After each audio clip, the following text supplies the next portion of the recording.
ज्ञानवापी मामले की करते हैं। ज्ञानवापी मामले में मुस्लिम पक्ष को एक और झटका लगा है। वाराणसी की फास्ट ट्रैक कोर्ट ने परिसर में मिले कथित शिवलिंग के पूजा के अधिकार समेत कई मामलों को सुनवाई के योग्य माना है।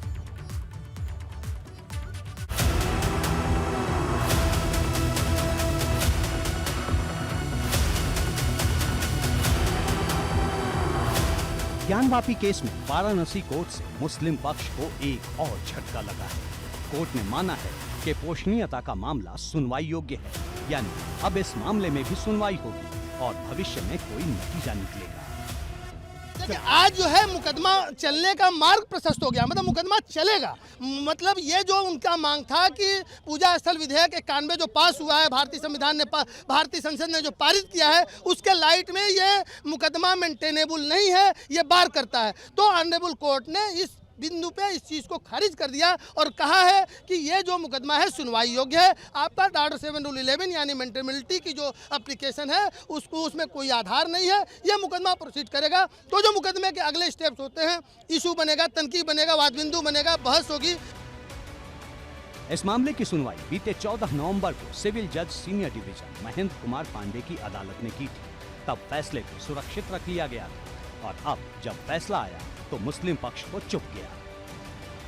एक एक्ट को आया था 1991 का special places of special worship act 1991, जो विशेष उपासना स्थल अधिनियम के नाम से भी जाना जाता है हिंदी में, जिसके तहत 1945 को जो उपासना स्थल जिस सूरत में है वैसा ही रहेगा, उसके नेचर को चेंज नहीं किया जाएगा, बदला नहीं जाएगा। और वो एक मस्जिद है, मस्जिद के रूप में इस्तेमाल होती चली आ रही है, जो पिछले 600 वर्षों से इस्तेमाल होती है। ये हिंदू पक्ष भी मानता है, ये सारे लोग मानते हैं। तो जो इस्तेमाल होती चली जा रही है उसको चेंज करने की बात है, इसलिए उस एक्ट से ये बाढ़ था, इसीलिए दरखास्त दी गई।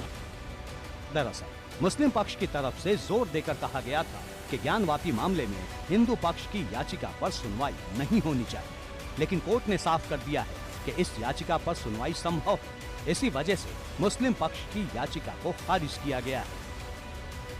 मेंटेनेबिलिटी के इशू पर जो है हम लोग के मुकदमा को पोषणीय मान लिया गया है। मुकदमे में फर्दर सुनवाई 2 दिसंबर की तय की गई है। आगे रिटर्न स्टेटमेंट और फ्रेमिंग ऑफ इशू के लिए मामला है। और साथ ही साथ एक इंपॉर्टेंट विषय, तुरंत पूजा की जो मांग ऑर्डर 39 के तहत हमने इंजंक्शन एप्लीकेशन फाइल किया है, उस पर सुनवाई अब होगी। अब ये मुकदमा जो है, ये असली रूप में एक मुकदमा जो है ज्ञानवापी प्रकरण में सामने आया है। इस फैसले पर सबकी नजर थी और कोर्ट ने जैसे ही किरण सिंह बिसेन की याचिका को सुनवाई योग्य माना, हिंदू पक्ष में खुशी की लहर दौड़। अब सुनवाई की अगली तारीख 2 दिसंबर तय और देखना ये होगा कि हिंदू पक्ष किस तैयारी के साथ कोर्ट में आता है।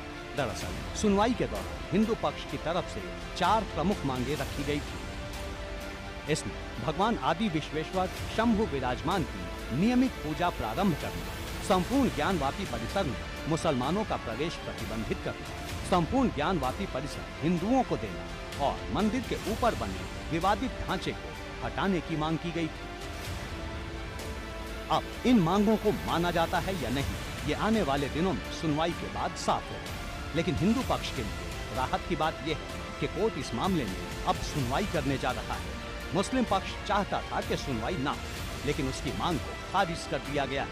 वैसे एक तरफ वाराणसी के फास्ट ट्रैक कोर्ट में सुनवाई होगी, तो दूसरी तरफ अगले साल जनवरी में सुप्रीम कोर्ट में प्लेसेस ऑफ वर्शिप एक्ट को लेकर अहम सुनवाई होनी है। एबीपी गंगा के लिए वाराणसी से नीतीश पांडे की रिपोर्ट।